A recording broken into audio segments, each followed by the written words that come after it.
Halo, selamat datang di kanal Guru Diam. Kali ini Guru Diam dalam episode gambar jelek akan memberikan suatu buah tips untuk kalian yang baru masuk kuliah. Cia, terutama bagi yang baru pertama kali pergi merantau. Yap, udah pergi jauh dari orang tua ya. Nah, biasanya di rantau ini kalian akan menemukan hal-hal baru. Salah satunya adalah bagaimana cara mengatur duit. Nah, dalam episode gambar jelek kali ini, Guru Diam akan memberikan suatu tips tentang bagaimana cara mengatur duit untuk dan makanan. Ya, jangan-jangan disangka loh, mengatur duit untuk membeli makanan selama berada di perantauan adalah suatu hal yang tidak semudah yang dipikirkan. Jika kalian tidak hati-hati, justru uang kalian akan habis hanya untuk makanan, bahkan bisa kurang. Nah, Guru Diam akan memberikan suatu tips singkat bagaimana mengatur keuangan kalian untuk membeli bagaimana cara mengatur keuangan kalian agar kalian dapat bisa bertahan hidup dengan secukupnya. Secara umum, jika kalian ingin membeli makanan, itu kalian bisa dibagi dalam 3 buah. Makanan itu bisa didapatkan dengan 3 buah cara. Yang pertama, kalian adalah masak sendiri, pakai kompor. Iya, kalian bisa masak sendiri. Atau kalian bisa beli, biasanya beli di abang-abang ya. Kalian bisa beli di warteg, ya, di abang-abang. Atau campuran, yaitu kalian antara bisa memasak atau membeli sendiri. Nah, di antara 3 opsi ini, tentu saja kalau misalkan kalian melihat, kalau kalian misalkan melihat sekilas, opsi memasak tentunya yang paling murah. Dan emang benar, opsi memasak ini, jika kalian benar-benar hemat, bisa-bisa hanya menggunakan sekitar banter-banter 40% dari keuangan kalian. Dan jika kalau kalian membeli di luar, itu harganya bakal mahal banget. Dimana untuk membeli sendiri ya, kalau kalian tidak terlalu hemat dalam berbelanja atau membeli di tempat, atau misalkan terlalu hedon, bisa mencapai 80 hingga 90%. Gila nggak? Sedangkan kalau campur, ini adalah opsi yang paling bagus untuk kalian yang bisa masak, tapi juga malas kadang-kadang habisin waktu untuk masak dan ingin makan. Dengan opsi nyampur ini, kalian bisa hanya menggunakan mungkin sekitar 70% dari dana kalian. Nah, tetap aja, hal-hal ini juga dipengaruhi oleh beberapa hal. Salah satunya yang mempengaruhi adalah pertama dari segi berapa banyak uang yang diberikan oleh orang tua kalian. Tentu saja, kalau kalian cuma diberikan uang hanya 1 juta sebulan, akan berbeda dengan mereka yang diberikan uang mungkin 3 juta sebulan. Selanjutnya adalah tentang bagaimana cara kalian untuk apakah kalian sering membeli makannya di warteg atau kalian hanya sering membeli makannya di tempat-tempat yang berkelas seperti McD dan lain sebagainya. Dan juga dipengaruhi oleh mungkin apakah kalian sehari itu bisa makan mungkin hanya sekali atau 2 kali, atau bisa kali jadi kalian makan hanya hingga sampai 5 kali dalam sehari. Dan terakhir juga dipengaruhi oleh apakah kalian tipikal orang yang suka untuk membeli cemilan-cemilan yang akan kalian hadapi di setiap yang kalian gunakan untuk setiap malam. Nah, balik ke awal tadi. Tadi kan kita udah lihat ya, ada 3 opsi yang bisa kalian pilih, yaitu apakah masak, beli, atau nyampur. Nah, Guru Dem akan memberikan tips untuk bagaimana cara mengatur keuangan bagi kalian yang mungkin apakah kalian tipikal orang yang suka masak atau kalian tipikal orang yang beli aja deh di luar. Nah, bagaimana tipsnya? Disimak lanjut ya, tips singkat ini. Nah, pertama jika kalian adalah tipikal orang yang gue malas nih kalau misalkan masak terus, mending beli di luar aja. Nah, jika kalian tipikal orang yang beli di luar, maka saran pertama dari Guru Game adalah jangan 100%. Jangan 100% beli di luar. Ini kesalahan total. Minimal untuk masalah nasi, kalian harus beli sebuah Magicom. Beneran loh. Beli Magicom ini adalah investasi yang terbaik loh. Kalian harus beli Magicom untuk masak nasi. Kenapa? Contoh, misalkan ya. Kalau misalkan kalian beli nasi di luar, harga nasi di luar itu sendiri bisa mencapai sekitar nasi itu kalau beli di luar ya, itu bisa mencapai mungkin 5.000 per porsi. Tapi kalau kalian bisa masak sendiri, kalian bisa hanya mengeluarkan uang paling sekitar 2.000 sampai 3.000 per porsi. Ini juga tergantung dari jenis beras yang kalian gunakan juga ya. Hanya jelas, untuk membeli nasi, usahakan jangan beli semuanya di luar. Kalau perlu masak, karena ini benar-benar sangat penting sekali. Dan membeli Magicom itu adalah investasi yang terbaik banget.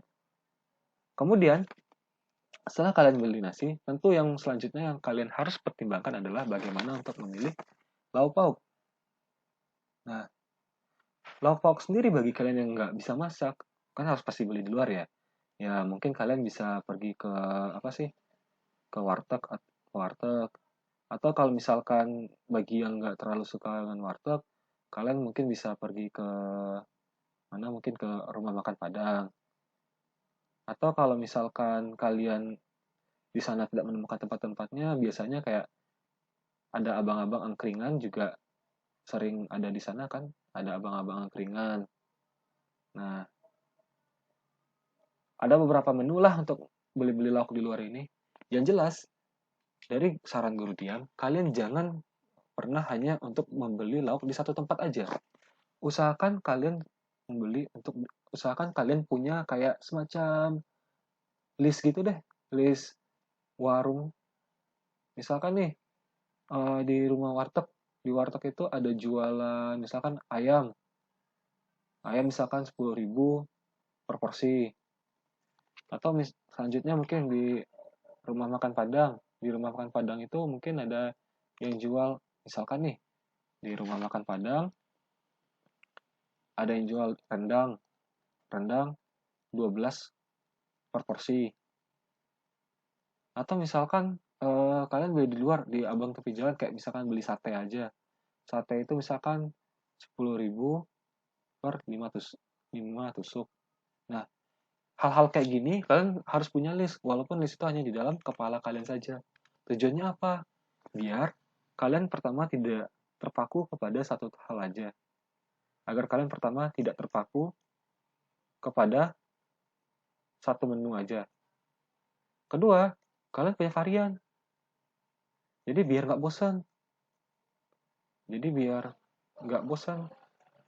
Nah, terakhir, kenapa dengan demikian? Agar gizi kalian terjaga. Ini juga penting loh. Sekedar sekedar murah itu tidak hanya baik, tapi kalau tidak ada gizinya ya apa gunanya? Nah, dan dengan ini fungsi utama lainnya adalah kalian bisa ya, oh sorry, kelebihan bisa ngatur lebih efektif. Nah, sekarang bagaimana nih kalau seandainya kalian adalah seorang yang tipikalnya suka masak nih? Ya, ya gue sih biasanya nggak suka beli di luar sih. Karena kalau beli di luar itu gimana ya? Ya sering nggak higienis. Mending gue masak aja nih, pakai di rumah sendiri. Nah, jika kalian masak, hal yang pertama harus kalian pastikan adalah apakah di rumah itu punya kulkas. Ya, biasanya di tempat-tempat kosan itu ada sebagian tempat yang memberikan kulkas untuk bersama-sama. Ada juga yang nggak punya tempat untuk kulkas bersama-sama. Di sini akan menentukan apakah kalian bisa membeli bahan-bahan yang harus dimasukkan ke kulkas atau tidak. Contoh misalkan, kalau kalian punya kulkas, kalian misalkan bisa beli daging ayam, itu bisa dimasukkan ke kulkas. Tapi kalau nggak ada kulkas, maka beli daging ayam itu hampir nggak mungkin. Tapi kalau misalkan beli bahan-bahan lain, misalkan bawang. Kalau kalian punya bawang, itu nggak punya kulkas pun juga nggak apa-apa. Karena bawang kan bisa disimpan di tempat di luar kulkas. Ini pentingnya menggunakan kulkas. Setelah itu, yang kedua adalah kalian harus pastiin punya peralatan lengkap. Contoh misalkan, kalau kalian tidak punya peralatan lengkap, maka di dapur yang ada di kosan kalian, maka kalian harus beli dulu nih. Ini ceritanya spatula ya. Kalian harus beli dulu. Dan belilah peralatan yang standar-standar aja, nggak usah beli yang banyak-banyak, kayak mungkin beli rice cooker. Beli rice cooker penting lah ya. Misalkan beli kayak deep fryer atau misalkan beli nozzle, itu nggak usah. Cukup beli yang dasar-dasarnya saja. Nah, kemudian untuk pembelian bahan, misalkan nih, kalian harus buat list apa aja yang bisa dimasak, apa aja, apa saja bahan yang dibutuhkan.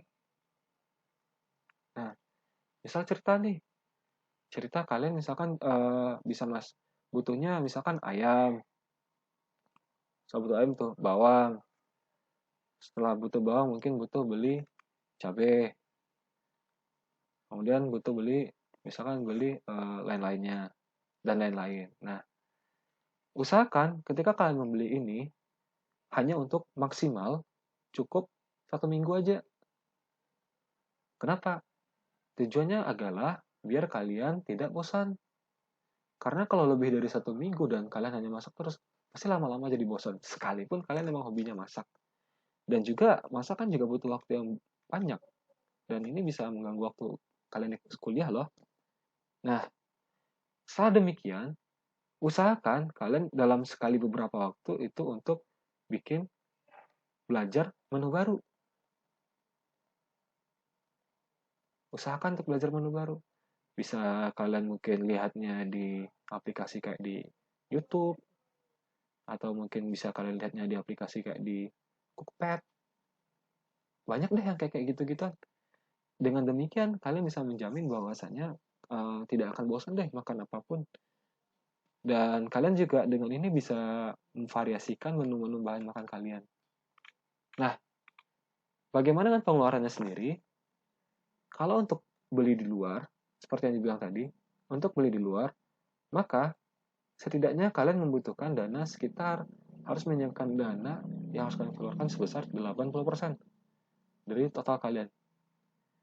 Tapi, kalau kalian misalkan bisa masak, dana ini bisa dikurangkan hingga mencapai 50% saja. Atau bahkan kalau kalian benar bisa nego sama abang jualan lauk pauk di pagi hari, kalian bisa mungkin 40% saja. Nah, sedangkan kalau misalkan campur, yaitu gabungan antara masak dan beli di luar, maka kalian bisa menggunakan pengeluaran untuk masakan paling hanya sekitar 70%. Atau kadang bisa sampai 60% saja. Yang mana yang kalian pilih, terserah. Sebagian orang ada yang memilih beli di luar. Karena ketika beli di luar ini, yang mereka kejar adalah hemat waktu. Hemat waktu. Ya, kalian nggak usah capek-capek sih. Pulang, bersihin lauk, masak, nyuci piring, dan sebagainya. Sedangkan mereka yang membeli masak, biasanya adalah mereka yang ingin sukanya higienis. Mana yang diantara itu yang merupakan bagian kalian, terserah. Nah, demikian kayak ya satu tips dan trik dari Guru Diam. Semoga bermanfaat dan semoga ada pelajaran buat kalian. Dan ya, selamat berada hidup di rantau.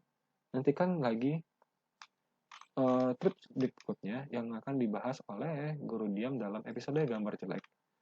Terima kasih. Terima kasih telah menonton dan jangan lupa subscribe channel dan beri like dan komennya. Selamat siang. Oh iya, Guru Diam.